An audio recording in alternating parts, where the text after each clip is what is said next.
Malaysia's Prime Minister Anwar Ibrahim, who is also the finance minister, will be tabling his unity government's first budget in Parliament tomorrow. All eyes will be on measures to address the rising costs of living, inflation and expectations of slower economic growth. Afifah Rifin has more.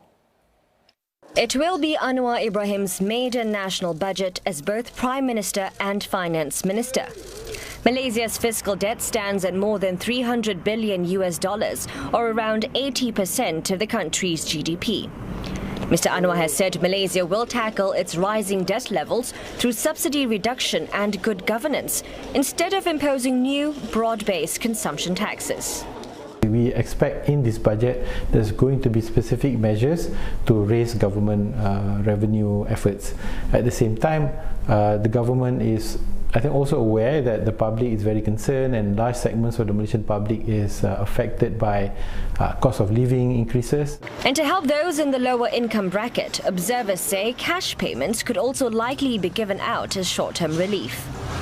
To what extent that's going to mean tangible increase in the cash transfers to them, we are not sure. But I think cash transfers along with targeted subsidies are probably going to go hand in hand in this coming year. In October last year, then Finance Minister Zafrul Aziz tabled a record budget of some $84 billion. Following a change in government post-GE15, the new unity government in December approved an interim budget of about $24 billion for operational expenditures. Prime Minister Anwar has said his budget will not be bound by what was presented by the previous government. But economists say certain recommendations could be kept, such as more support for small and medium enterprises. The budget of last year was a budget that introduced few interesting things, in particular in terms of incentives for businesses. But at the same time, there still a lot of handouts and favors. Was close to the elections. This is not the moment for a populistic budget. We are just at the beginning of the mandate of the new government.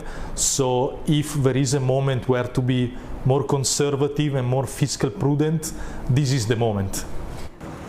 Now, this budget is seen as an economic acid test for the Prime Minister, who holds an approval rating of about 68%. But how Malaysia handles an increasingly challenging economic outlook will be key to the survival of Anwar's ruling coalition, which will face elections in 6 states later this year.